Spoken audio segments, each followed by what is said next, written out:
আর আপনার কি সমস্যা ছিল?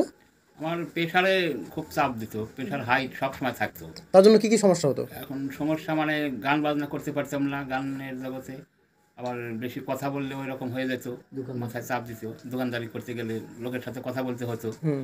তো ওটাও আমার খুব অসুবিধা হতো। তো এখন কিরকম অসুবিধা? মানে মাথায় চাপ দিত, আচ্ছা চাপ দেওয়ার পর দেখা গেলো লাস্টে বমিও হয়ে যেত, আচ্ছা। এরকম হয়। বর্তমানে আপনি বর্তমানে আপনার শারীরিক পরিস্থিতি কি আছে? এখন মোটামুটি এই ওষুধটা খাওয়ার পরে, কোনটা খাচ্ছেন?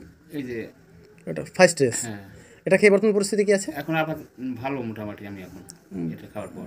ভালো। আপনি এর আগে ওষুধ কোথা থেকে ওষুধ খেতেন? হাসপাতাল থেকে কন্টিনিউ খেতেন? কন্টিনিউ খাতাম। এবার হাসপাতালের ওষুধ এটার মধ্যে কোনো ডিফারেন্স আপনি বুঝতে পেরেছেন? হ্যাঁ, অনেকটা এটা খাওয়ার পর অনেকটা আরাম এখন আমি। অনেকটা আরাম। হ্যাঁ, কতদিনের রেজাল্ট পেয়েছেন মোটামুটি? এই 1 মাসের মধ্যেই আমি রেজাল্ট সব পেয়ে গেলাম। পেয়ে গেছেন।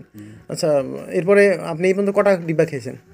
একটা খাওয়া হয়ে গেছে, আর একটা খাচ্ছি এখন। একটা খাচ্ছেন। হ্যাঁ, আপনি উপর থেকেই বলেছেন এটা এনে দিতে, হ্যাঁ, তাই হ্যাঁ, না? আমি নিজেই বলছি যে তাহলে আর একটা নিয়ে আসো। আচ্ছা আচ্ছা। ওটা খাওয়ার পরে আবার আরেকটা দেখ, খাচ্ছি। প্রোডাক্টের প্রতি আপনার বিশ্বাস কতটুকু এখন?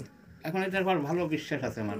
যে এটা ঠিক হয়ে যাবে, হ্যাঁ, তাই এটা তো? এটা খাওয়ার পর আমি যখন আরাম পেলাম, তাহলে তো আমার বিশ্বাস হবেই। আচ্ছা আচ্ছা। তো আপনার নাম এবং বাড়ি কোথায়? আমার নাম গোবিন্দ সরকার, গ্রাম বিকোর। হুম। বিকর, উত্তর দিনাজপুর। হ্যাঁ।